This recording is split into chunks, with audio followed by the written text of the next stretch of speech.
चैतन्य महाराज की है। मातृश्री में गायत्री देवी समेत समस्त सद्गुरु श्री में चैतन्य महाराज की है। मातृश्री में गायत्री देवी समेत समस्त सद्गुरु श्री में चैतन्य महाराज की है। जय बाबा गुरुदेव प्रयत्न చేస్తారని వెనకాల అందరూ అన్నాం. జై బాబా.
जय अवतार मेहर बाबा के जय। अवतार मेहर बाबा के जय। मातृश्री నా జన్మదినోత్సవ సందర్భంగా వచ్చినటువంటి శుభాకాంక్షలు అందిస్తున్నటువంటి మీకందరకు నా శుభాశీస్సులు.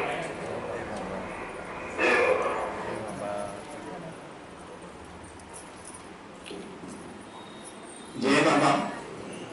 ఇప్పుడు ఒక పావుగంట సంకీర్తన చేసి తర్వాత మెహర్ బాబా అని సాక్ష్యం ఒకటి తెలియజేస్తాను.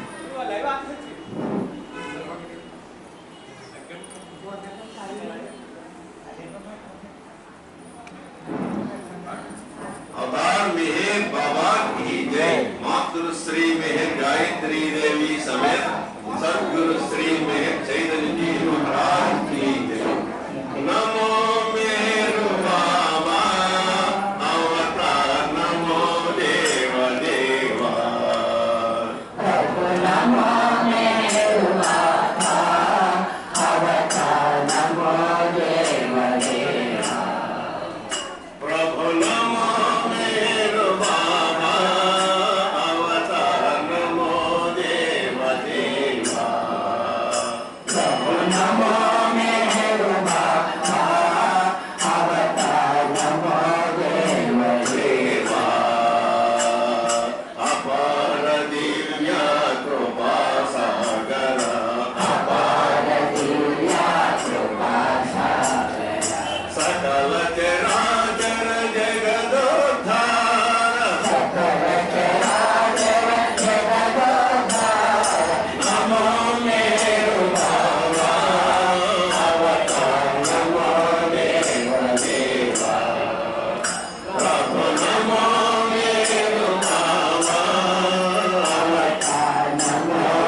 देवी समेत सद्गुरु श्री महेश चैतन्य जी महाराज की जय।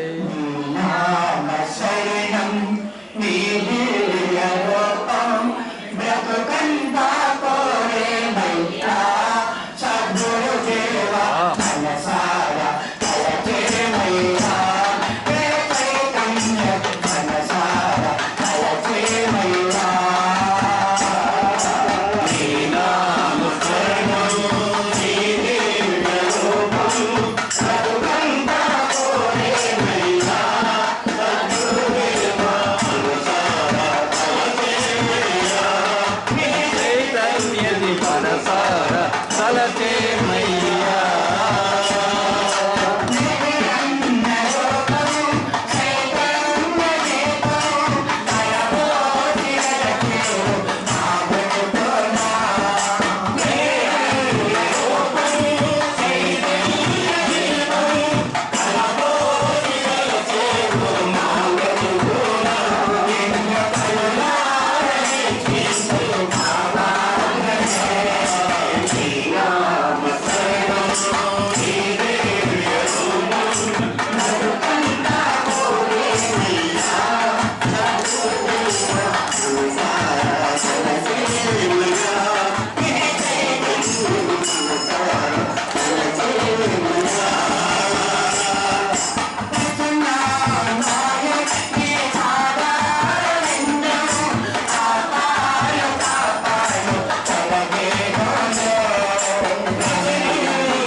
गुरोरधिकं तत्त्वं न गुरोरधिकं तपः न गुरोरधिकं ज्ञानं तस्मै श्री गुरवे नमः तस्मै श्री गुरवे नमः तस्मै श्री सद्गुरवे नमः।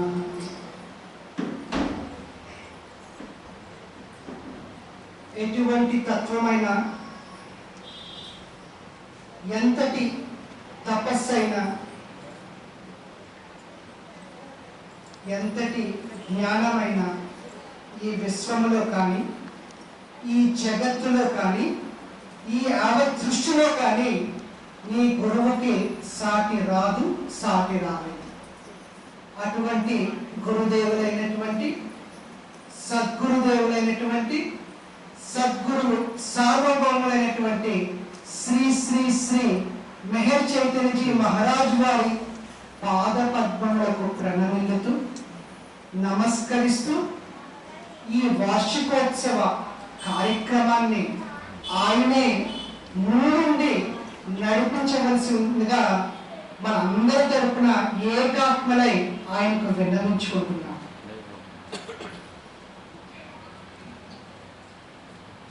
అవతార్ మెహర్ బాబా ఆధ్యాత్మిక కేంద్రం పెద్దలో జరిగేటువంటి ఈ వార్షికోత్సవ శుభ సందర్భంగా ముందుగా వేదిక మీద ఆసీనులై ఉన్నటువంటి అవతార పురుషులైనటువంటి మెహర్ బాబా వారికి గురుమందిరంలో శక్తి చైతన్య స్వరూపులై కొలువై ఉన్నటువంటి మాతృశ్రీ మెహర్ గాయత్రి దేవి సమేత సమర్థ సద్గురు శ్రీ మెహర్ చైతన్యజీ మహారాజు వారికి ఆచార్య పీఠ సభ్యులకు భగవత్ ప్రేమ అన్వేషకులకు సత్య ప్రేమ శోధకులకు మరియు మెహర్ బాబా స్వరూపులైనటువంటి మెహర్ బాబా ప్రేమికులందరికీ కూడా పేరు పేరున హృదయపూర్వక జై బాబా ప్రణామాలు తెలియజేసుకుంటున్నాం.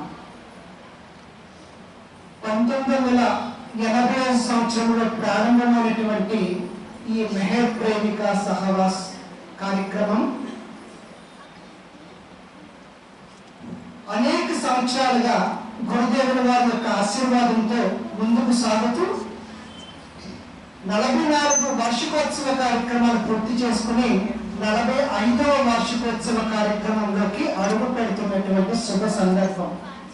మెహర్ బాబా చెప్పేవారండి, బాబా నువ్వు ఎక్కడ ఉంటావు అంటే నేను నీ హృదయంలో ఉంటాను అని చెప్పేవారు.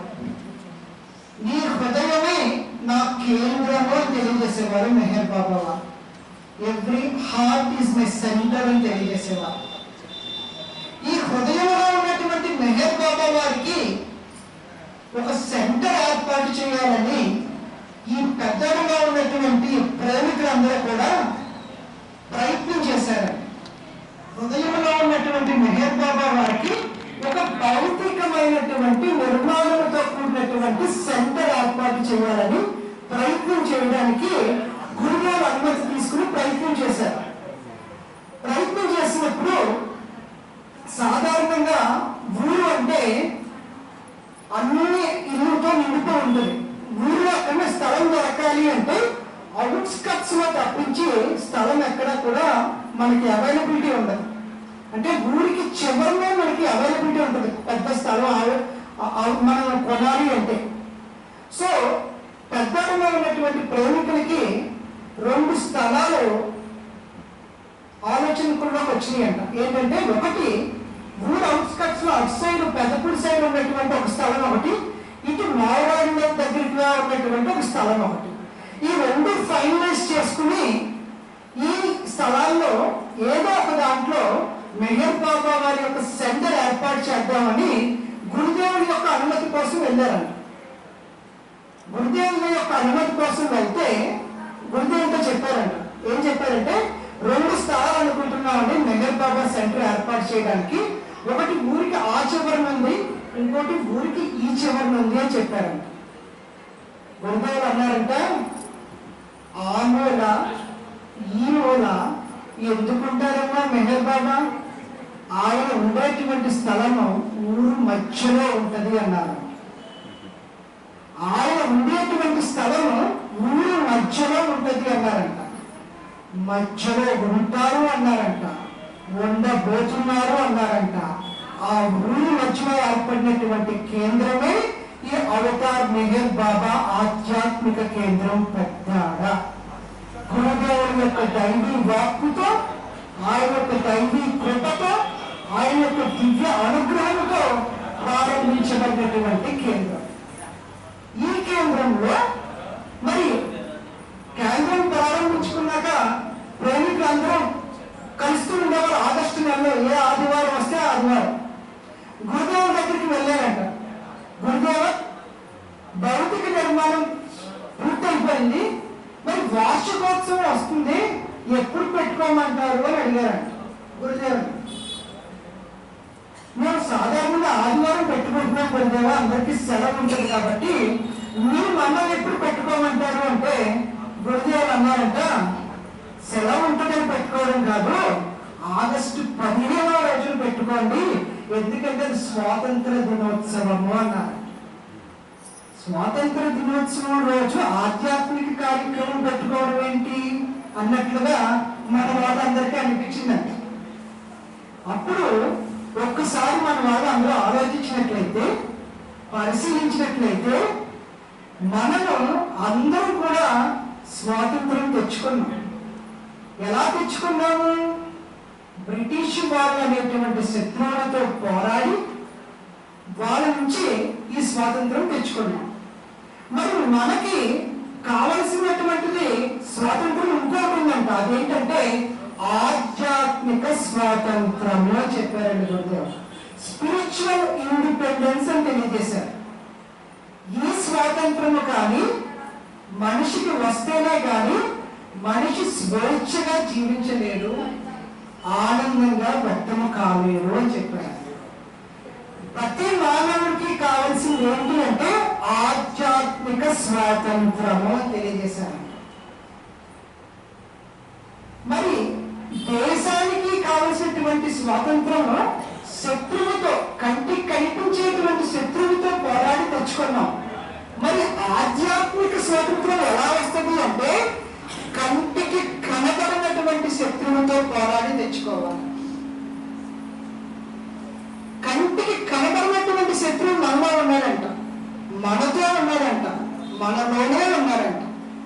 ఆయనతో నువ్వు పోరాడితే కానీ ఈ ఆధ్యాత్మిక స్వాతంత్రం అనేటువంటిది నీకు రాదు అని చెప్పారు. కంటికి కనిపించే వాళ్ళతో పోరాడలేకపోతున్నామే, కనబడిన వారితో ఎలా పోరాడతాం? కంటికి కనిపించే వారితో పోరాడలేకపోతున్నాం, కనబడిన వారితో ఎలా పోరాడతాం అని ఒక్కసారి మనం ఆలోచించినట్లయితే ఈ ఆధ్యాత్మిక స్వాతంత్రం ఎటువంటిది అంటే ప్రతి మనం జీవిస్తున్నటువంటి మనం అందరం కూడా తెలిసి కానీ తెలియక కానీ వాంఛించేది, కాంక్షించేది, కోరుకునేది ఏంటి అంటే ఆనందంగా జీవించాలి అని. మరి ఆనందాన్ని మన నుంచి దూరం చేస్తున్నారంట మనలో ఉన్నటువంటి శత్రువులు. వాళ్ళతో యుద్ధం చేస్తే నీకు ఆధ్యాత్మిక స్వాతంత్రం వస్తుంది అన్నారు. ఈ ఆధ్యాత్మిక స్వాతంత్రం అనేటువంటిది శాశ్వత ఆనందానికి సంబంధించిందంట. ఒకసారి వచ్చిపోయేటువంటి ఆనందం కాదంట, ఎప్పుడు ఆనందంగా ఉండగలిగేటువంటిది ఈ ఆధ్యాత్మిక స్వాతంత్రం అంట. అది నువ్వు దాని గురించి కృషి చెయ్యాలి అని చెప్పారు గురుదేవుడు, దాని గురించి నువ్వు తపన పడాలి అని చెప్పారు గురుదేవుడు. మరి ఎలాగా? ఈ ఆధ్యాత్మిక స్వాతంత్రం ఎప్పుడైతే మనకి లభిస్తుందో అప్పుడు ద్వంద్వాన్ని అధిగమించగలమంట. అంటే ద్వంద్వము అంటే సుఖము, దుఃఖము, ఆనందము, బాధ. ఈ ద్వంద్వాల నుంచి అధిగమించగలమంట ఆధ్యాత్మిక స్వాతంత్రం అనేటువంటిది మన జీవితంలో వ్యక్తమైతే. అంతేకాదంట, ఆత్మగా జీవించగలమంట, ఆత్మగా అనుభూతి పరుచుకోగలమంట, ఆత్మ సాక్షాత్కారాన్ని పొందగలమంట. ఎప్పుడు ఆధ్యాత్మిక స్వాతంత్రాన్ని మన జీవితంలో వ్యక్తము చేసుకుంటే. అంతేకాదంట, ఇతరులకు సహాయం చేయగలమంట. మనం ఆనందాన్ని అనుభూతి పరుచుకుంటూ ఇతరులు కూడా ఆనందాన్ని తేవగలిగేటువంటి సమర్థులమై జీవించగలిగేటువంటి స్థితి ఈ ఆధ్యాత్మిక స్వాతంత్రానికి ఉన్నది అని తెలియజేశారు. మరి ఈ ఆధ్యాత్మిక స్వాతంత్రం అనేది అంత ఈజీగా వచ్చేదా అంటే యుద్ధము చెయ్యాలి అని తెలియజేస్తున్నారు. యుద్ధం ఎవరు చేస్తారని సాధారణంగా సైనికులు చేస్తూ ఉంటారు. సైనికులు యుద్ధం చేస్తూ ఉంటారు. ఎలా చేస్తారు? సడన్గా యుద్ధం వస్తే యుద్ధం చేసేయడం కాదు, ప్రతిరోజు కూడా యుద్ధానికి సన్నద్ధం అంటే ప్రాక్టీస్ చేసి సిద్ధంగా ఉంటారు. ప్రతిరోజు కూడా మన సైనికులు డ్రిల్ చేస్తూ ఉంటారు, ఎక్సర్సైజ్ చేస్తూ ఉంటారు. కరెక్ట్గా యుద్ధం ఎప్పుడు వచ్చినా కూడా వాళ్ళు ప్రతిస్పందించే విధంగా సిద్ధంగా ఉంటారు, రెడీగా ఉంటారు. మనము కూడా ఆధ్యాత్మిక స్వాతంత్రం తెచ్చుకోవాలి అంటే కంటికి కనిపించినటువంటి శత్రువు మన మీద ఎప్పుడు దాడి చేస్తాడో తెలియదు, ఎలా దాడి చేస్తాడో తెలియదు, ఏ విధంగా అతని నుంచి మనం బయటపడాలో తెలియదు. దానికి మనము కూడా యుద్ధంలో ఉన్నటువంటి సైనికుల్లాగే మనము కూడా డ్రిల్ చెయ్యాలి అంట. మనము కూడా సంసిద్ధులమై ఉండాలి అని తెలియజేస్తారు. ఎలా ఉండాలంట? సాధన చేయడం ద్వారా ఉండాలి. మనకి ఎప్పుడు వస్తుందంట? మనకి కంటికి కనిపించేటువంటి శత్రువుతో యుద్ధం అయితే కనిపిస్తున్నాడు కాబట్టి యుద్ధం చేస్తాం. ఇక్కడ కనిపించిన శత్రువే, అందుకు మనం సాధన చెయ్యాలంట. ఈ సాధన అనేటువంటిది ఎలా చెయ్యాలి అంటే 2 ముఖాలుగా చెయ్యాలి అని చెప్పారండి గురుదేవుడు. సాధన అనేటువంటిది 2 ముఖాలుగా చెయ్యాలంట. ఒకటి ఆధ్యాత్మిక సాధన అని చెప్పారు. రెండవది ఆ ఆధ్యాత్మిక సాధన మన జీవితంలో వ్యక్తం చేయడానికి మనం అనుసరించేటువంటి జీవన విధానము అని చెప్పారు. కేవలం భగవత్ సంబంధమైనటువంటి మాటలు విని వెళ్ళిపోతే సరిపోదు, అవి జీవితంలో ఆచరించాలి, అనుష్ఠించాలి. అప్పుడు మాత్రమే కంటికి కనబడినటువంటి శత్రువుతో యుద్ధము చేయగలము అని చెప్పారు. మరి ఇందాక నుంచి శత్రువు అని చెప్తున్నాము. మరి ఈ శత్రువు ఎక్కడ ఉన్నాడు? మన జీవితం ఎలా జీవింపబడుతుంది అంటే సద్గురుదేవుడు తెలియజేశాడు, మన అందరి జీవితము తెలిసినా తెలియకపోయినా కర్మ ఆధారంగా జీవింపబడుతుంది అని చెప్పారు. మన అందరం ఎలా జీవిస్తున్నాం అంటే కర్మ బంధితులమై జీవిస్తున్నాము అని చెప్పారు. కర్మే మనల్ని ముందుకు నడిపిస్తుంది, మనల్ని బంధిస్తుంది, మనల్ని బాధిస్తుంది. ఈ కర్మ ఎంతవరకు మనకు అవకాశం ఇస్తే అంతవరకే జీవితంలో ఏ పనైనా చేయగలుగుతున్నామో, ఆచరించగలుగుతున్నామో, అనుష్ఠానంలోకి తీసుకురాగలుగుతున్నాం. మరి ఈ కర్మతో జీవించేటువంటి మనము, ఈ కర్మ మనలో ఎలా వ్యక్తమవుతుంది అంటే గురుదేవుడు చెప్పారండి, ఈ కర్మ మనలో 3 గుణాలతో వ్యక్తమవుతుంది అని చెప్పారు. ఈ కర్మ మనలో 3 గుణాలతో వ్యక్తమవుతుందంట. ఆ 3 గుణాలు ఏమిటి అంటే గురుదేవుడు చెప్పారు, తమో గుణము, రజో గుణము, సత్వగుణము అని చెప్పారు. మానవుడు జీవించేటువంటి జీవితము కర్మ ఆధారంగా జీవింపబడుతుంది. ఈ కర్మ 3 గుణాలతో వ్యక్తమవుతుంది. 3 గుణాలు తమో గుణము, రజో గుణము, సత్వగుణము. ఈ 3 గుణాలు మనకి ఎక్కడి నుంచి వచ్చినాయి, ఎలాగొచ్చినాయి అంటే గురుదేవుడు చెప్పారండి, శ్రీకృష్ణ భగవానుడుగా ఉన్నప్పుడు మెహర్ బాబా అంటే అవతార పురుషుడైనటువంటి శ్రీకృష్ణ భగవానుడు చెప్పారంట, నిష్ఠైగుణ్యో భవార్జున అని చెప్పారు. అంటే ఎప్పుడు వేదము పుట్టిందో, ఎప్పుడు వేదము అసలు వ్యక్తమైందో అప్పటి నుంచి కూడా ఈ 3 గుణాలు జీవుణ్ణి ఆశ్రయించుకుని మనతో ట్రావెల్ అవుతూనే వస్తున్నాయంటే ఈ 3 గుణాలు. ఈ 3 గుణాలు మనల్ని బంధిస్తున్నాయంట, బాధిస్తున్నాయంట, ముందుకు వెళ్ళనివ్వడం లేదంట, మన కర్మ పరిధిలోనే జీవించేటట్లుగా చేస్తున్నాయంట. మరి ఆ 3 గుణాలు ఎలా మనం జీవిస్తున్నాయి అంటే ముందుగా ఈ తమో గుణం ఏం చేస్తుంది అంటే అలసత్వానికి ప్రతీకగా నిలుస్తుంది అని తెలియజేస్తారు. అలసత్వము అంటే బద్ధకము అని తెలియజేస్తారు. అంటే ఈ రోజు చేయాల్సినటువంటి పని రేపు చేద్దాం, రేపు చేయాల్సినటువంటి పని ఎల్లుండి చేద్దాం, ఎల్లుండి చేయాల్సిన పని ఇంక ఎలాగా రేపు చేయలేదు ఎల్లుండి చేయలేదు కాబట్టి మొత్తాన్ని మానేద్దాం. అంటే మన చేత ఏ పని చేయించనివ్వకుండా, ఎందుకు ముందుకు వెళ్ళనివ్వకుండా అంతా భగవంతుడే చేస్తున్నాడు, భగవంతుడితో అనుభవం అని మనం అలా కూర్చుని వెళ్ళినట్లుగా సోమరితనాన్ని అలవాటు చేస్తుందంటే ఈ తమో గుణం అనేటువంటి.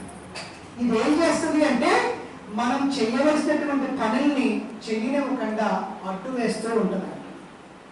తమో గుణ ప్రధానుడై జీవిస్తున్నటువంటి మనము ఈ తమో గుణం అంటే ఏమిటో తెలుసుకుని తమో గుణం నుంచి బయటపడాలి అని చెప్పారండి గురుదేవుడు.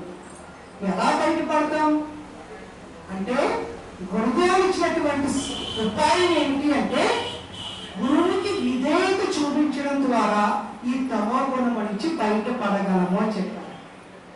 గురువుకి విధేయత చూపించడం ద్వారా ఈ తమో గుణం నుంచి బయటపడగలము అని చెప్పారంటే నీ గురువు నిన్ను ధ్యానం చేయమన్నారు అనుకోండి, నువ్వు నీకు ధ్యానం వచ్చినా రాకపోయినా గురువు చెప్పారు కాబట్టి కళ్ళు మూసుకుని ఆ సమయంలో కూర్చోవడమే.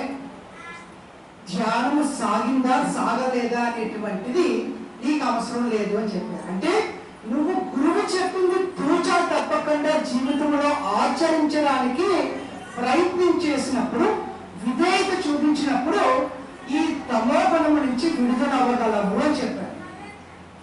ఆ విధంగా తమో గుణము నుంచి మనం బయటపడగలమంట.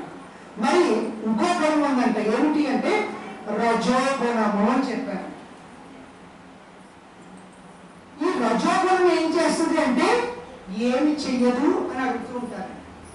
అన్ని ఇదే చేసేస్తూ ఉంటది. ఏం చేస్తుంది అంటే ప్రేరణ చేసేస్తూ ఉంటుందంట. ప్రతి విషయానికి ప్రేరణ చేసేస్తూ ఉంటుందంట. అంటే మనం ఎవరైనా ఇక్కడ మాట్లాడుతూ ఉంటే వెంటనే ఆ ఇద్దరు మాటలోకి మనం దూరేస్తూ ఉంటాం. వాళ్ళు ఏం మాట్లాడుతున్నారు, దేని గురించి మాట్లాడుతున్నారు అనేటువంటి విచక్షణ కూడా ఉండకుండా వెంటనే మనకు కూడా తెలుసు అనేటట్లుగా ముందుకు వెళ్ళిపోతూ ఉంటాం.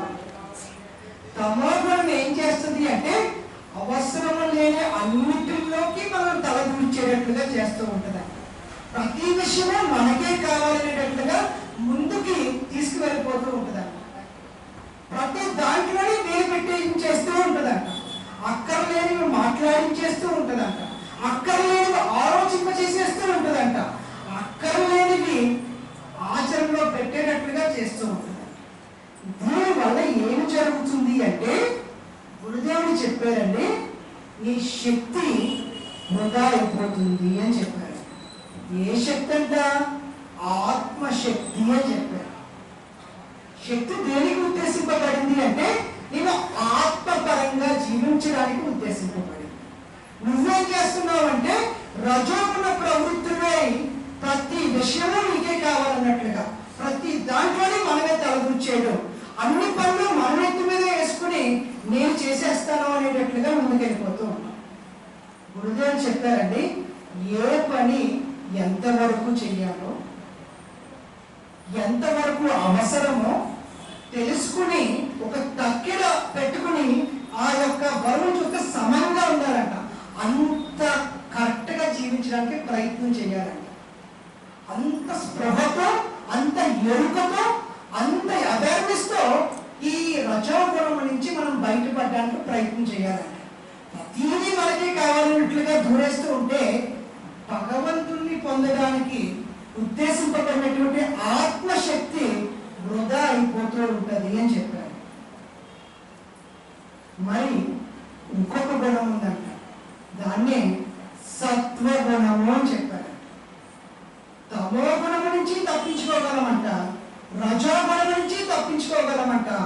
సత్వగుణం నుంచి మాత్రం అది అలవాటైతే అంత తేలిగ్గా మాత్రం తప్పించుకోలేమంట. ఎందుకంటే ఈ సత్వగుణం ఏం చేస్తుంది అంటే మనం పర్ఫెక్ట్ గానే చేసినప్పటికీ నా అంత పర్ఫెక్ట్ గా ఎవరు చేయలేరు, నా అంత పర్ఫెక్ట్ గా ఎవరు మాట్లాడలేరు, నా అంత చక్కగా ఎవరు వ్యక్తం చేయలేరు అనేటువంటి అహంకారాన్ని మనలో ప్రేరణకి గురి చేసి జీవింపజేస్తుందండి.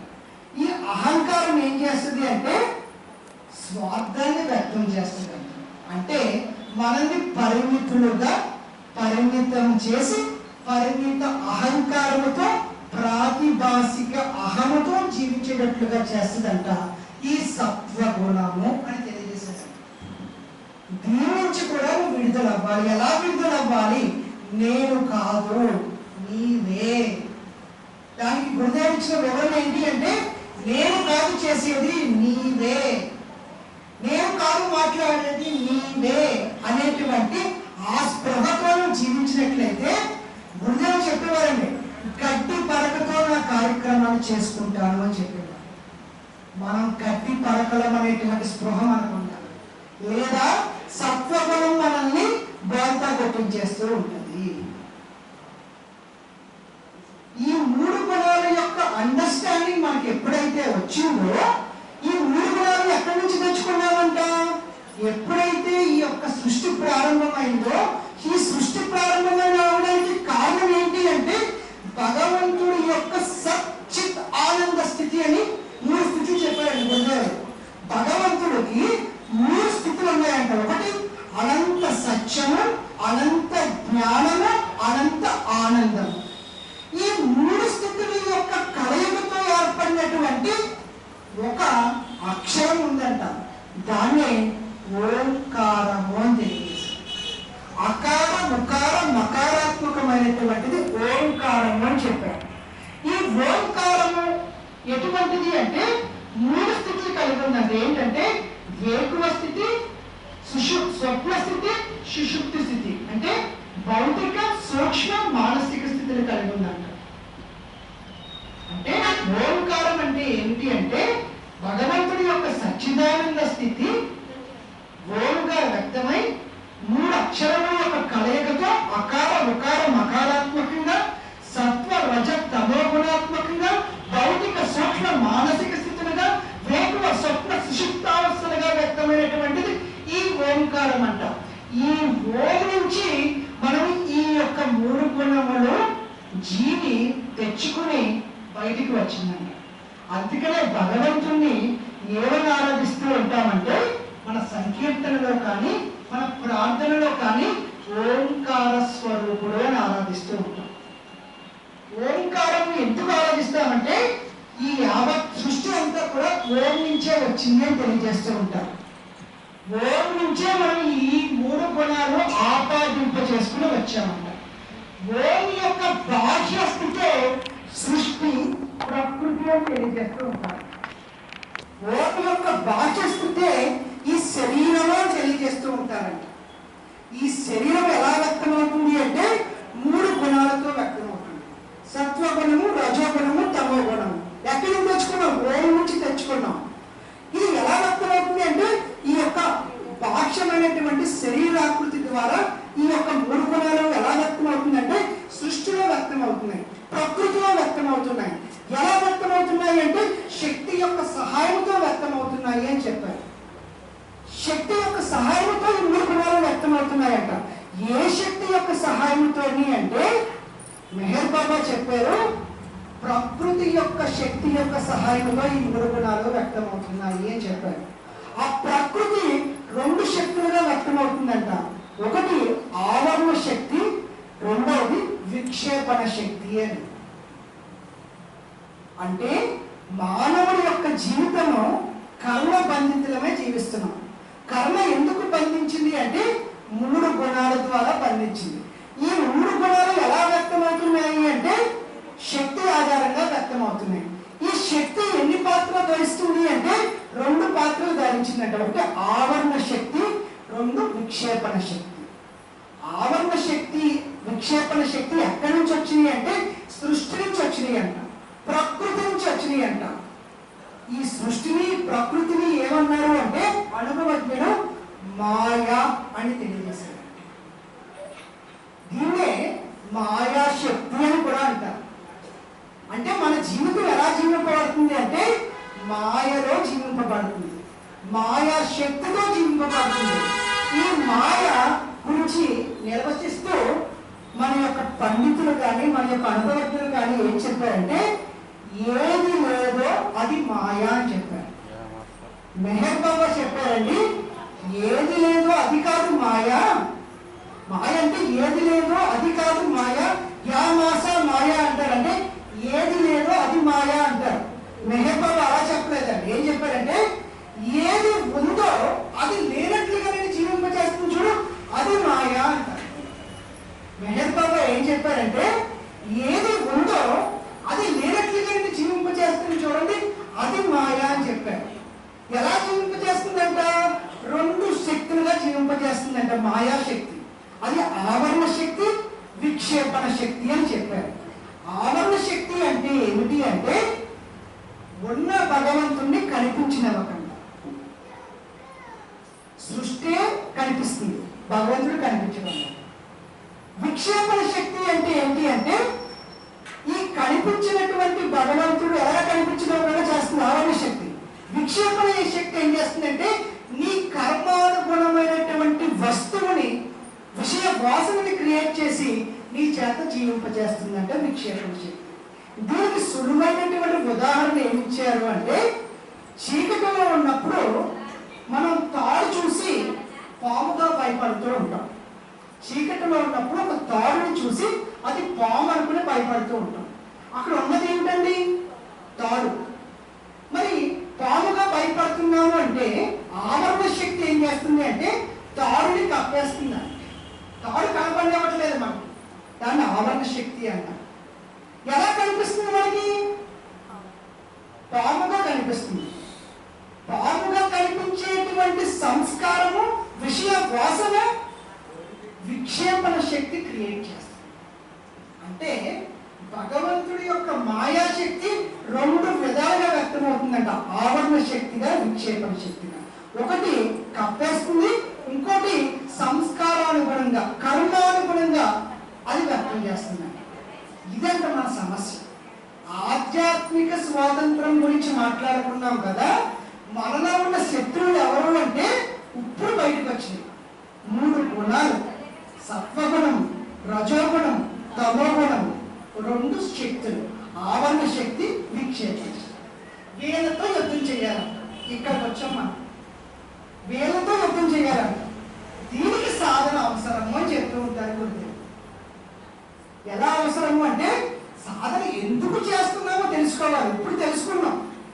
ఎందుకు చేస్తున్నాం అంటే ఈ 2 శక్తులు మనల్ని ఉన్నది లేనట్లుగా, లేనిది ఉన్నట్లుగా జీవింపజేస్తున్నాయి.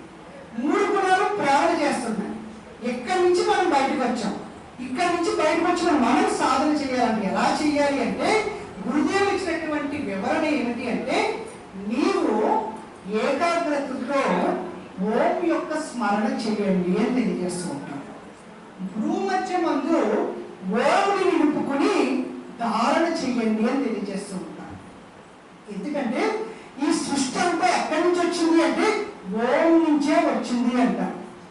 మనము ఎవరినైనా చూస్తున్నామన్నా, ఎవరినైనా తెలుసుకుంటున్నామన్నా, ఏ విషయాన్ని తెలుసుకుంటున్నామంటే ఎలా అనుకుంటున్నామంటే ఈ కళ్ళు ద్వారా చూస్తున్నామని అనుకుంటూ ఉంటాం. కానీ మన యొక్క దృష్టి అంతా కూడా ఇక్కడ కేంద్రీకృతమై ఉంటుందంట. ఈ కేంద్రీకృతమైనటువంటి ఈ స్థానాన్ని ఏమన్నారు అంటే భూమధ్య స్థానము అని తెలియజేశారు. భూమధ్య స్థానము అని తెలియజేశారు. అంటే ఏమిటి అంటే పాయింట్ ఆఫ్ పర్సెప్షన్ అని తెలియజేశారండి ఇంగ్లీష్లో. అంటే మనం ఏది చూసినా, ఏది అవగాహన పరుచుకున్నా ఇక్కడి నుంచే చూస్తామంటే ఇక్కడి నుంచే అవగాహన పరుచుకుంటామంట. అందుకు ఇది చాలా పవిత్రమైనటువంటి స్థానము అని తెలియజేస్తూ ఉంటారు. ఆడవాళ్ళందరూ బొట్టు ఎక్కడ పెట్టుకుంటారండి? 2 కనుబొమ్మల మధ్యలో ఇక్కడ పెట్టుకుంటూ ఉంటారు. ఎందుకు మగవాళ్ళు కూడా ఇక్కడ బొట్టు పెట్టుకుంటారు అంటే ఇది చాలా పవిత్రమైనటువంటి స్థానం అంట. దీన్ని మనము ఉపయోగించుకోవాలంట సాధనకి. ఇక్కడ మనము ఓంకారాన్ని నిలుపుకుని సాధన చేయాలంట. ఎప్పుడైతే మనము ఓంకారంతో అవతార పురుషుడు యొక్క నామాన్ని స్మరిస్తూ సాధన చేయడానికి మనము ప్రాక్టీస్ చేస్తామో అప్పుడు మనకి సహాయం అందుతుంది. ఎటువంటి సహాయం అందుతుంది అంటే ఈ ఓంకారం యొక్క వైబ్రేషన్స్ కి, ఈ ఓం నుంచి సృష్టి అంతా వ్యక్తమైంది, ఈ మాయాశక్తి అంతా వ్యక్తమైంది.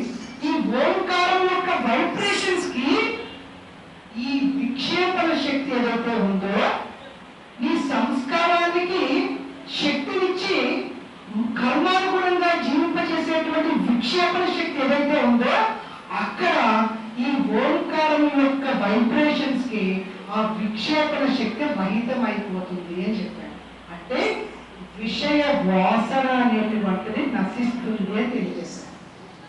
మనం అందరూ ఎలా జీవిస్తున్నామంటే కర్మతో, కర్మ వాసనలతో జీవిస్తున్నాం. ఈ కర్మ వాసన అనేటువంటిది ఓంకారం యొక్క వైబ్రేషన్ కి నశించిపోతుంది అని చెప్పారు. క్లీన్ అయిపోతుంది అని చెప్పారు. దాని యొక్క పొటెన్సీ లేనిదైపోతుంది అని చెప్పారు. ఎప్పుడైతే ఆ విషయ వాసన అక్కడ వ్యక్తం కాలేదో, అక్కడ ఆ విషయ వాసన ఎప్పుడైతే అక్కడ వ్యక్తం కాలేదో అప్పుడు నీ యొక్క జీవితము మారుతుంది అని చెప్పారు. అప్పుడు దాకా మనం మారమంట. మాయతోటే, గుణాలతోటే జీవిస్తూ ఉంటాం. నా జీవితం ఎలా మారుతుంది అంటే అప్పుడు చెప్పారు. ఏం చెప్పారంటే యోగము జరుగుతుంది అని చెప్పారు. ఎప్పుడైతే మనం ఈ ఓంకార స్మరణని నిలుపుకుని చేస్తామో ఈ విక్షేపణ శక్తి దాని యొక్క పొటెన్సీని కోల్పోతుందో అప్పుడు నీలో యజ్ఞం జరుగుద్దంట. ఆ యజ్ఞాన్ని జ్ఞాన యజ్ఞము అని తెలియజేశారు. జ్ఞాన యజ్ఞము ద్వారా ఈ కర్మ అవతార పురుషుడైనటువంటి మెహర్ బాబా రహితపరుస్తారు అని చెప్పారు. అందుకు మనం అందరూ సాధన చెయ్యాలి అని చెప్పారు. సాధన ఎందుకు చెయ్యాలి అంటే కర్మతో జీవించేటువంటి మనము కర్మని రహితపరుచుకోవడం కోసం చేయాలి. ఎలా చెయ్యాలి అంటే ఎందుకు ఇవన్నీ నాతో ఈ విధంగా జీవింపచేస్తున్నాయి అనేది తెలుసుకుని అవగాహనతో మనం చేయాలి. అప్పుడు మనలో జ్ఞాన యజ్ఞము అని జరుగుతుందంట. అప్పుడు ఎప్పుడైతే జ్ఞాన యజ్ఞము అనేటువంటిది మనలో జరిగిందో అప్పుడు మనం మారుతామంట. మన స్వభావాలు మారుతాయంట, స్వభావ స్వరూపాలు మారుతాయంట. అప్పుడు లభిస్తుందంట ఏంటి? స్వాతంత్రము, ఆధ్యాత్మిక స్వాతంత్రము. అప్పుడు వస్తుందంట ఆనందం అంటే ఏమిటో, జ్ఞానం అంటే ఏమిటో, భగవంతుడు అంటే ఏమిటో, ఆత్మ అంటే ఏమిటో, ఆత్మ సాక్షాత్కారము అంటే ఏమిటో అప్పుడు తెలియబడుతుందంట మనకి. దానికి సాధన అవసరం అని చెప్పారు. మరి అటువంటి సాధన మన జీవితాల్లో అందరం వ్యక్తం చేసుకుని గురువుని ఆధారంగా చేసుకుని సాధన చేసి ఈ జీవితాన్ని మార్చుకుందాం, మలుచుకుందాం, భగవత్ ప్రేమికులుగా జీవిద్దాం అని తెలియజేసుకుంటూ మరి జై బాబా ప్రణామాలు తెలియజేసుకుంటూ మరి తర్వాత స్పీకర్ అయినటువంటి మన ప్రసాద్ గారిని ఉమ్మడివారి నుంచి వచ్చారు. ఆయన వచ్చి మెహర్ బాబా యొక్క సత్యప్రేమ సందేశాలు ఒక 20 నిమిషాలు మన అందరికీ తేలికైన భాషలో చెప్తారు. సో మరొకసారి ప్రసాద్ గారి తర్వాత మళ్ళీ వచ్చి కలిసిపోతాం. జై బాబా. జై బాబా. 44వ వార్షికోత్సవ కార్యక్రమాలు పూర్తి చేసుకుని 45వ వార్షికోత్సవ కార్యక్రమంలోకి ఈ పెద్దాల సెంటర్ వాళ్ళు అడుగు పెట్టారు. 44వ వార్షికోత్సవ కార్యక్రమానికి ఎంతో ప్రాముఖ్యత ఉంది. ఎందుకంటే మెహర్ బాబా వారు అవలంబించినటువంటి మౌనము 44 years అని తెలియజేశారు. అని తెలియజేస్తూ అనాహత శబ్దం గురించి కూడా తెలియజేశారు. ఏ మౌనం అయితే అన్ని శబ్దాలకు ఆధారమై ఉందో, ఆశ్రయమై ఉందో, ఆ మౌనం గురించి, ఆ ఈశ్వరీయ మౌనం గురించి ఆయన టచ్ చేస్తూ మనకి దాని యొక్క డెప్త్ అతి తక్కువ టైంలో తెలియజేయడానికి ప్రయత్నం చేశారు. అందుకు మరొకసారి సత్యనారాయణ గారికి ఈ పెద్దాల సెంటర్ తరఫున అందరం కూడా జై బాబా ప్రణామాలు తెలియజేస్తాం. మరి అన్నిటికన్నా ముఖ్యమైనటువంటిది ఏంటి అంటే హృదయము మనము ఆధ్యాత్మిక స్వాతంత్రం గురించి స్టార్ట్ చేసుకున్నాం కార్యక్రమం. కంటికి కనిపించినటువంటి శత్రువుతో యుద్ధము చేసి ఆనందాన్ని ఎలాగ మనం అనుభూతి పరుచుకోవాలి అన్న విషయం గురించి మనం కార్యక్రమాన్ని ప్రారంభించుకున్నాం. సాధన ఎందుకు చేయాలి అనే విషయం గురించి తెలుసుకోవడానికి ప్రయత్నం చేశాం. సాధన ఎలా చేయాలి అనేది కూడా మనం తెలుసుకోవడానికి ప్రయత్నం చేశాం. గురుదేవులు అంటారు ఇది సరిపోదు అంటారు. గురుదేవులు ఏమంటారంటే సాధన ఎలా చేయాలో తెలుసుకున్నావు, ఎందుకు చేయాలో తెలుసుకున్నావు, అయినా ఇది సరిపోదు అంటారు. ఎందుకు సరిపోదు గురుదేవా అంటే ఇక్కడే ఒక కీలకమైనటువంటి అంశం ఉంది. ఏమిటి అంటే నువ్వు ఏ సాధన చేసినా,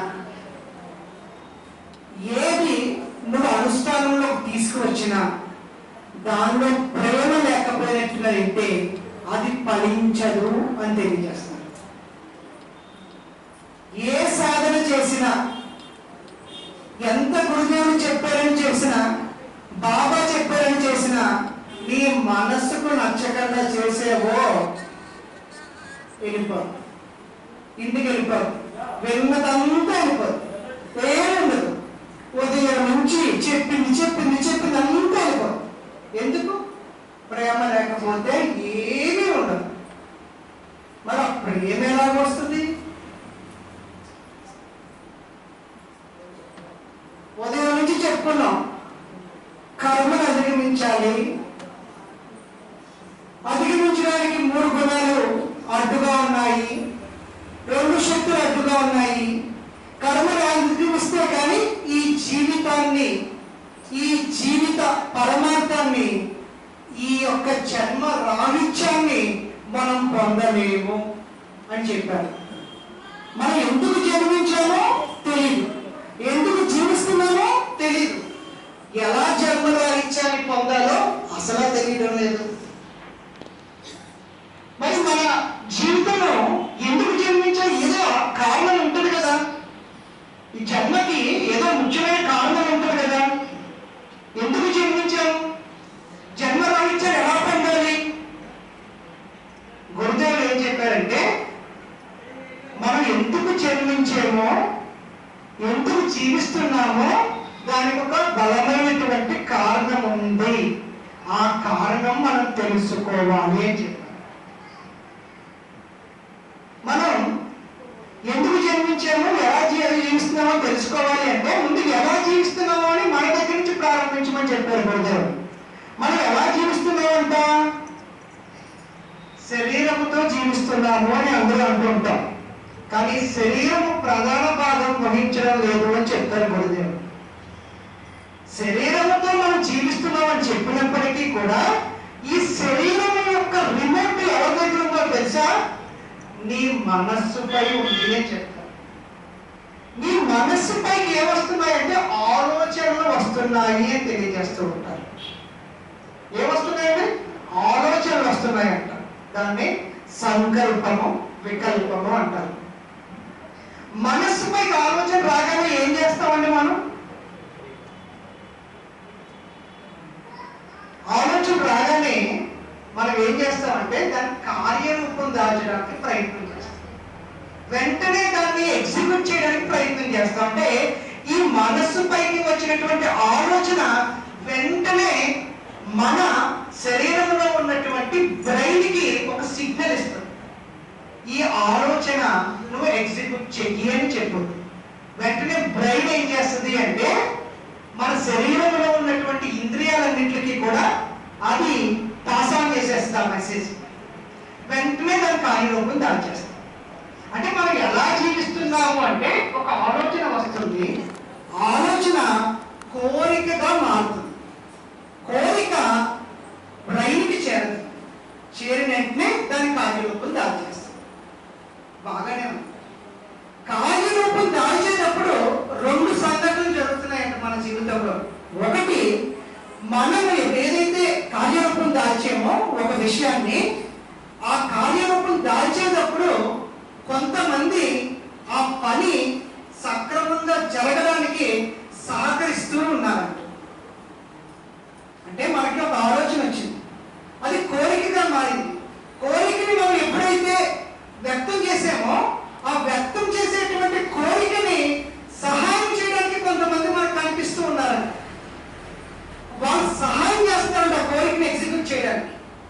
అలాగే మరికొంతమంది ఆ కోరికని ఎగ్జిక్యూట్ చేయడానికి అడ్డుపడుతున్నారంట, ఆటంకపడుతున్నారంట. ఇక్కడ రెండు విషయాలు జరుగుతున్నాయి అంటారు గురుదేవ్. ఆలోచన కోరికగా మారి కోరిక బ్రెయిన్ ద్వారా వ్యక్తమయ్యేటప్పుడు సహకరించే వాళ్ళని మనము మిత్రులు అనుకుంటున్నామంట, వ్యతిరేకించే వాళ్ళని విరోధులు అనుకుంటున్నామంట, శత్రువులు అనుకుంటున్నాం.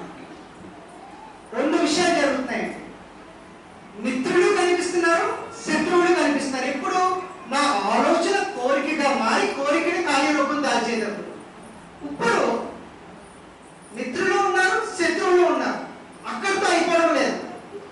ఏదైతే ఈ కార్యరూపం దాల్చినప్పుడు మిత్రులుగా కనిపించాడో, అడ్డుపడిన వాళ్ళు శత్రువులుగా కనిపించాడో, వీళ్ళు చేసినటువంటి పనులకు సంబంధించినటువంటి రియాక్షన్స్ పదే పదే నా మనస్సు పైకి వచ్చి ప్రింట్ అయిపోతూ ఉన్నాయి. మనస్సు పైకి వచ్చి అదే గుర్తొస్తూ ఉందంట నా మనస్సు పై. ఆ ప్రింట్ అయినటువంటి వాటినే ముద్రలు అని తెలియజేశారు.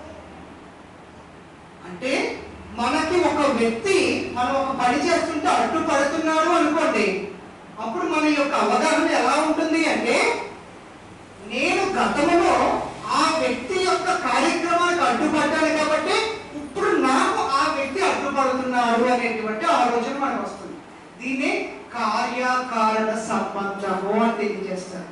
దీన్నే ఇచ్చి పుచ్చుకోవడము అని తెలియజేస్తారు. దీన్నే గివ్ అండ్ టేక్ అని తెలియజేస్తారు. మన జీవితం ఎలా జీవింపబడుతుంది అంటే ఇచ్చి పుచ్చుకోవడంలోనే జీవింపబడుతుంది. కొంతమంది మనకి ఇస్తున్నారు, కొంతమంది దగ్గర మనం పుచ్చుకుంటున్నాం. మన జీవితం ఎలా జీవింపబడుతుంది? కార్యకారణ సంబంధాల గుణంగానే జీవింపబడుతుంది. ఆ జీవింపబడటంలో కొంతమంది మిత్రులుగా కనిపిస్తున్నారు, కొంతమంది శత్రువులుగా కనిపిస్తున్నారు. ఈ మిత్రులు శత్రువులు చేసినటువంటి పనులన్నీ కూడా నా మనస్సుపై బలంగా ముద్రితమై అవే గుర్తుకొస్తూ అవి ఎలా మారుతున్నాయి అంటే అంతఃకరణగా మారుతున్నాయి అని తెలియజేస్తారు గురుదేవుడు.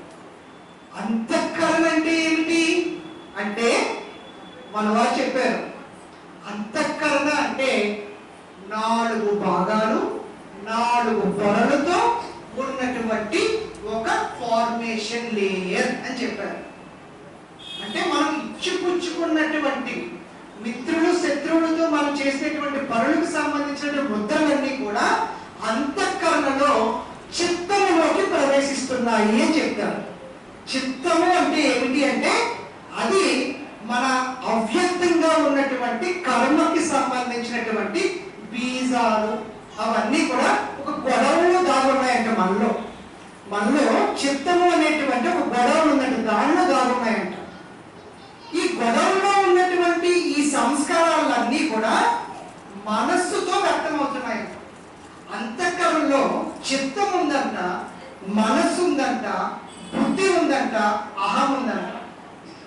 చిత్తములో ఏమున్నాయి అంటే మనము గత జన్మలో ఇచ్చిపుచ్చుకున్నాం కదండి, అవన్నీ కూడా చిత్తములో ఉన్నాయండి. ఆ ఉన్నటువంటి వాటిని వ్యక్తం చేసేటువంటిది మనస్సు అంట.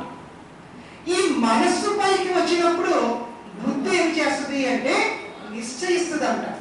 ఏమని నిశ్చయిస్తుందంట? గతంలో వాడు నా పనికి అడ్డుపడ్డాడు, నేను వాడి పనికి అడ్డుపడాల్సిందే. వాడు నన్ను తిట్టాడు, నేను తిట్టాల్సిందే. వాడు నన్ను కొట్టాడు, నేను కొట్టాల్సిందే. బుద్ధి నిశ్చయిస్తుందంట, ఆలోచించదంట బుద్ధి. దీన్నే ఏమన్నారంటే, నిశ్చయించడాన్ని ఏమన్నారంటే డిస్క్రిమినేటింగ్ ఫ్యాకల్టీ అనలేదు. అది ఏం చేస్తుందంటే డిస్క్రిమినేట్ చేయట్లేదు, నిశ్చయించేస్తుంది. డిటర్మినెంట్ ఫ్యాకల్టీ అన్నారండి బుద్ధి. బుద్ధి దేనికి ఉద్దేశింపబడింది అంటే అవసరమా అవసరం లేదా అనే విజ్ఞత ఇవ్వడానికి ఉద్దేశింపబడింది. కానీ ఈ బుద్ధి ఏం చేస్తుంది? ఆడు నాకు అడ్డుపడ్డాడు కదా, నేను నాకు అడ్డుపడ్డారు కదా. ఎందుకంటే మనస్సు అహంతో కలిసి మన జీవితం ఎలా జీవింపబడుతుంది అంటే ఆడు ఏం చేశాడో నేను అది చెయ్యాల్సిందే. యాక్షన్కి రియాక్షన్. ఇది మన జీవితం ఈ విధంగా నడుస్తూ. మరి ఇటువంటి స్థితిలో ఉన్న మనము జన్మరాహిత్యాన్ని ఎలా పొందగలం? ఆడు అడ్డుపడ్డాడు కాబట్టి నేను అడ్డుపడిపోతే అతనికి నాకు తేడా ఏముంది? మరి మెహర్ బాబా ప్రేమికులుగా ఇదే మన గురించి ఆయన వాంఛించేది. మెహర్ బాబా ఏమన్నారంటే love me I will help you అని తెలియజేశారు. మీరు నన్ను ప్రేమించండి, నేను మీకు సహాయం చేస్తాను అని చెప్పారు మెహర్ బాబా. ఏ సహాయం చేస్తున్నారు? ఏ బుద్ధి అయితే విచక్షణ కోల్పోయి అతను అడ్డుపడ్డాడు కాబట్టి నువ్వు అడ్డుపడినట్లుగా చేస్తుందో, అతను బాధ పెట్టాడు కాబట్టి నువ్వు బాధ పెట్టేటట్లుగా చేస్తుందో, ఆ బుద్ధి యొక్క వరవడిని మార్చగలిగేటువంటి సహాయం నేను నీకు చేస్తాను ఎప్పుడు? నువ్వు నన్ను ప్రేమించినప్పుడు అని చెప్పారు. బాబా మిమ్మల్ని ఎలా ప్రేమించారు బాబా అంటే, బాబా అన్నారు నువ్వు ఎప్పటి నుంచి ప్రయాణం చేసుకుంటూ వచ్చావో అప్పటి నుంచి కూడా నీతో నేను ప్రయాణం చేస్తూనే ఉన్నాను, నీతో వస్తూనే ఉన్నాను, నీకు సహాయం చేయడానికి నేను ఎప్పుడూ సిద్ధంగానే ఉన్నాను. నేను నూతన అవతార పురుషుడిని, టు కమ్ టు రీడింగ్ నవమానవాళ్ళని ఉద్ధరించడానికి పురోగమించడానికి సహాయం చేయడానికి వచ్చినటువంటి దేవాది దేవుణ్ణి నేను అని చెప్పారు మెహర్ బాబా. నన్ను మీరు ఎలా ప్రేమిస్తారు అంటే ఆ రూపముగా కాదు అని చెప్పారు మెహర్ బాబా. నన్ను కేవలం ఆ రూపము నేను ఎందుకు ధరించి వచ్చాను అంటే మీకు కనిపించడానికి ధరించి వచ్చాను, కానీ నేను ఆ రూపము కాదు అని చెప్పారు మెహర్ బాబా. మరి బాబా మీరు ఎవరు అంటే నీ యొక్క జీవాత్మ అయినటువంటి నీకు ఆధారభూతమైనటువంటి అనంత దైవీ చైతన్య స్వరూపాన్ని అని చెప్పారు. నీ ఉనికికి నిజ ఉనికిని అని చెప్పారు, నీ ఆత్మకు నిజ ఆత్మని అని చెప్పారు, నీ యొక్క ఎగ్జిస్టెన్స్ కి రియల్ ఎగ్జిస్టెన్స్ ని చెప్పారు. ఆ యొక్క దృక్పథముతో ఆ యొక్క భావనతో నన్ను ప్రేమించడానికి ప్రయత్నం చేయండి అని చెప్పారు మెహర్ బాబా. అంటే నేను మీకు కనిపించడానికి వచ్చినటువంటి అది కేవలం ఒక కోర్టు మాత్రమే. నీ యొక్క ఆత్మకి నిజ ఆత్మలై ఉన్న నన్ను ప్రేమించు, నన్ను స్వీకరించు, అప్పుడు నీకు సహాయం చేస్తాను అని చెప్పారు. ఎప్పుడైతే నా యొక్క ఉనికికి ఆధారమై ఉన్నటువంటి ఆయన్ని నిజ ఉనికిగా ప్రేమించడానికి ప్రయత్నం చేస్తామో అప్పుడు జరుగుతుందంట అద్భుతము, మిరాకిల్ అని చెప్పారండి. ఏం అద్భుతం జరుగుతుంది అంటే నీకు మెహర్ బాబా ఇన్ఫ్యూజన్ అనేటువంటిది ఇస్తారు. ఇన్ఫ్యూజన్ అంటే ఏమిటి అంటే అంతఃస్ఫురణ అని తెలియజేస్తారు. ఎవరికి ఇస్తారంట? నీ యొక్క బుద్ధి ఏదైతే నిశ్చయిస్తుందో ఆ బుద్ధికి ఇన్ఫ్యూజన్ క్యాపబిలిటీ అనేటువంటిది ఇస్తారంట. ఇన్ఫ్యూజన్ అంటే ఏంటి అంటే అంతఃస్ఫురణ అనేటువంటిది. ఈ అంతఃస్ఫురణ ఏం చేస్తుంది అంటే నిన్ను ఏది అవసరమో ఏది అనవసరమో నీకు విచక్షణ ఇచ్చేటటువంటి శక్తి నీకు ఇస్తుంది. ఈ ఇన్ఫ్యూజన్ అని తెలియజేస్తారు. ఎప్పుడైతే మెహర్ బాబాని మనం మన ఆత్మకి ఆత్మగా ఉనికికి నిజ ఉనికిగా ప్రేమించామో అప్పుడు మెహర్ బాబా మనకి చేసేటువంటి సహాయం ఏమిటి అంటే ఇన్ఫ్యూజన్ ఇన్ట్యూటివ్ కాన్షియస్నెస్ అనేటువంటిది మనకి అనుగ్రహిస్తారు అని తెలియజేస్తారు. ఎప్పుడైతే మనకి ఈ ఇన్ట్యూషన్ అనేటువంటిది వచ్చిందో అప్పుడు మనం కోరకూడనిది ఏది కోరమని ఉదయం చెప్పుకున్నాం. మన కోరికలు తీరుస్తాడా తీర్చడా అని ఆయన తప్పకుండా తీరుస్తాడండి. ఎందుకంటే మనం ఆయన ప్రేమించవలసిన విధంగా ప్రేమించినప్పుడు ఆయనకు మనకి ఇచ్చేటువంటి సహాయం ఏంటంటే ఇన్ఫ్యూజన్ ఇస్తారు. అంటే ఏమిటి అంటే నిత్య అనిత్య వస్తు వివేక పరిజ్ఞానము అని చెప్పాడు. ఇన్ఫ్యూజన్ అంటే ఏంటంటే నిత్య అనిత్య వస్తు వివేక పరిజ్ఞానానికి సంబంధించినటువంటి ఫ్యాకల్టీని అనుగ్రహిస్తారట మనకి.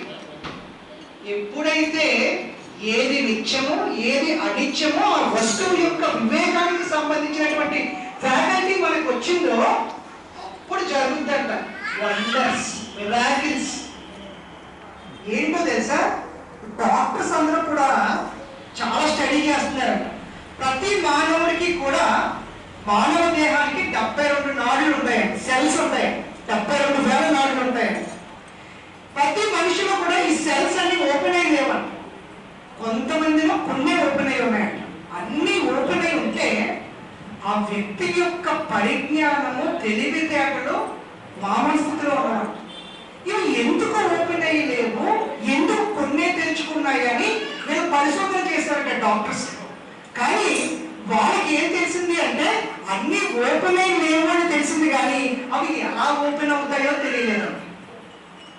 గురుదేవులు చెప్పారు అవి ఎలా ఓపెన్ అవుతాయి అంటే నువ్వు అవతార పురుషుణ్ణి నీ ఆత్మకి ఆత్మగా ప్రేమించినప్పుడు ఆయన నీ సెల్స్ ఓపెన్ చేస్తారు అని చెప్పారు. నీ కణాన్ని ఓపెన్ చేస్తారు అని చెప్పారు. అప్పుడు ఓపెన్ అయినప్పుడు మన నైపుణ్యము మనసుతో వ్యక్తం అవ్వమంట, ప్రజ్ఞతో వ్యక్తం అవుతామంట. ఇప్పుడు అవతార పురుషుని ప్రేమించవలసిన విధంగా ప్రేమించారు.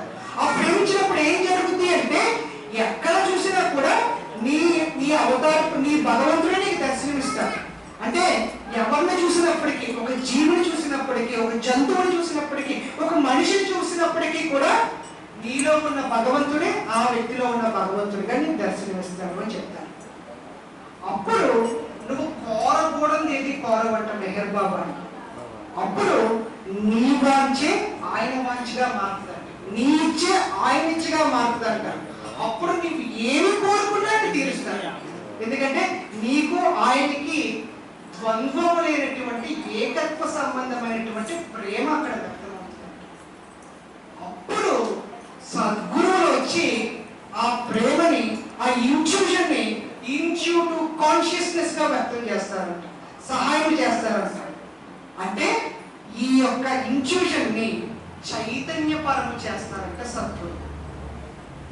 చైతన్యపరం చేసినప్పుడు ఏం జరుగుతుంది అంటే ఎక్కడ చూసినా కూడా నీలో ఉన్న భగవంతుడే వాళ్ళలో కనిపిస్తాడు, నీలో ఉన్నటువంటి నిజస్థితి వాళ్ళలో కనిపిస్తుంది.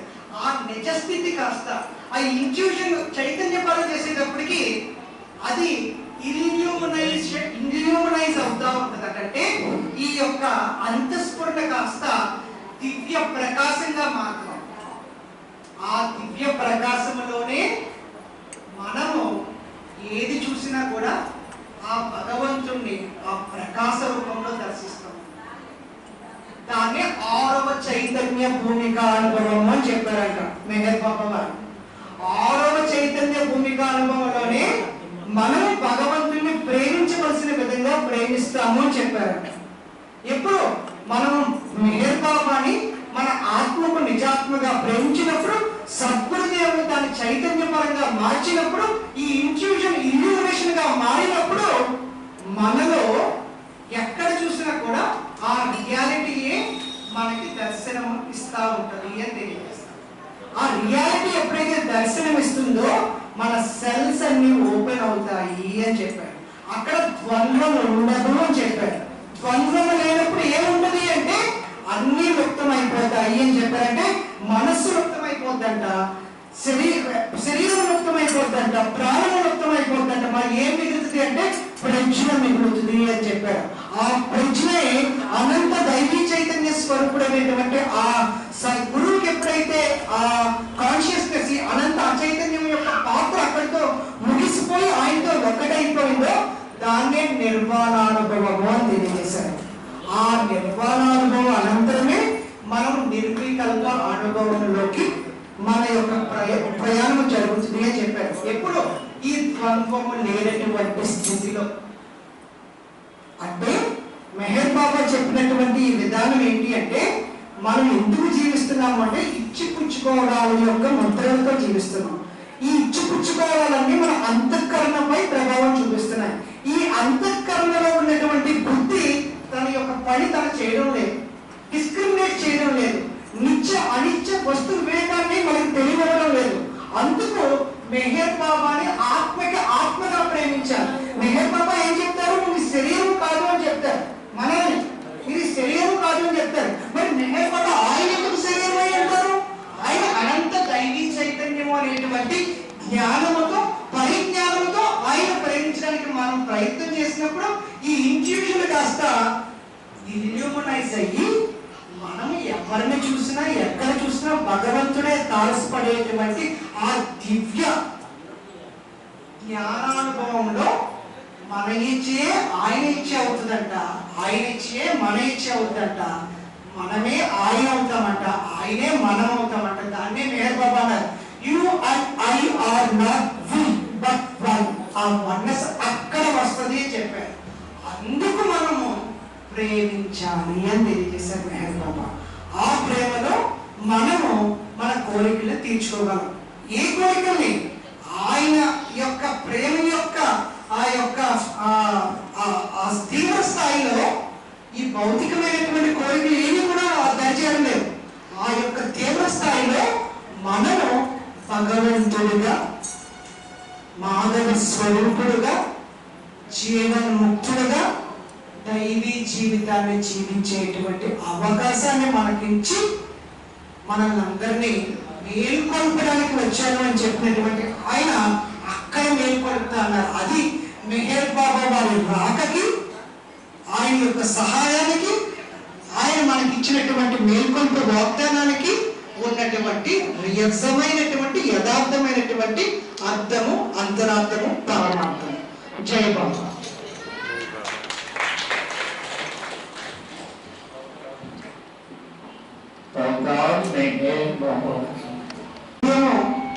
గురుదేవుల్ని ముందు ఉంచుకుని కార్యక్రమాన్ని జరిపించమని కోరుకున్నాం.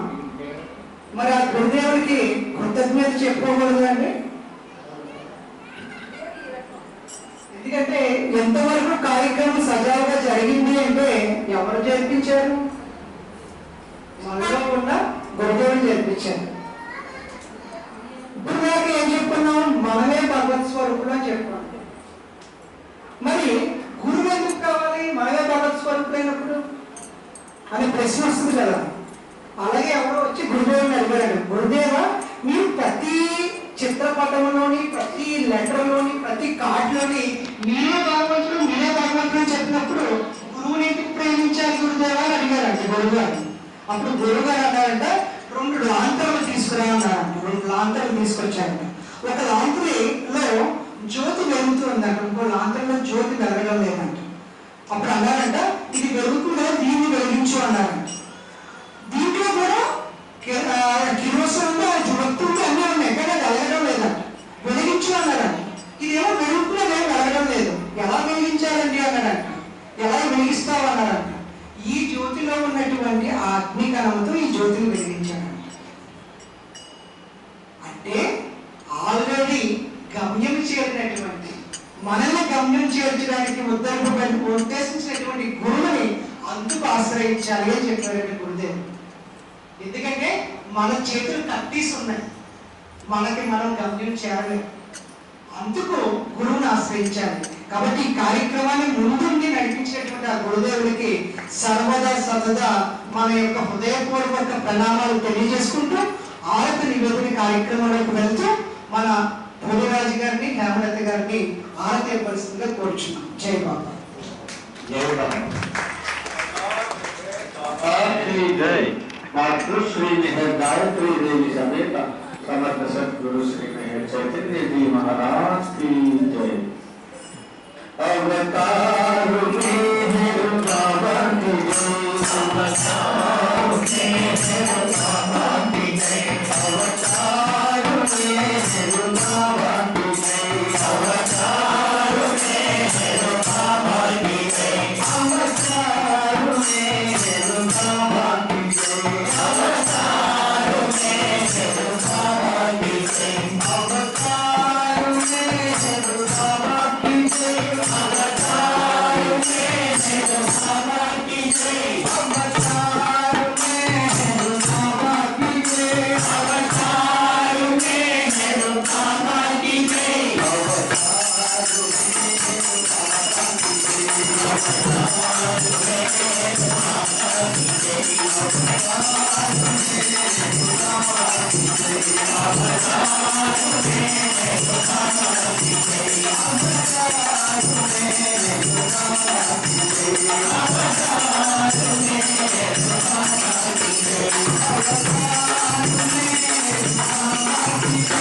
की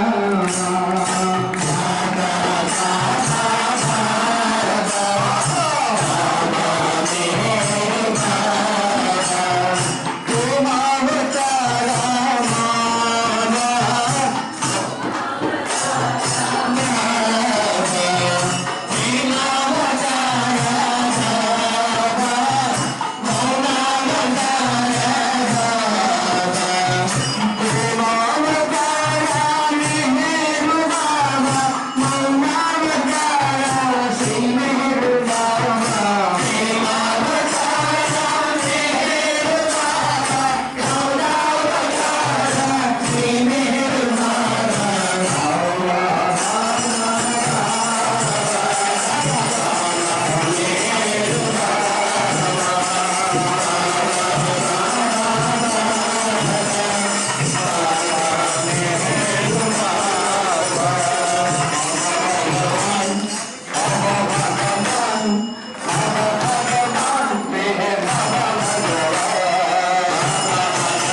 Maria,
Mama,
बाबा की जय।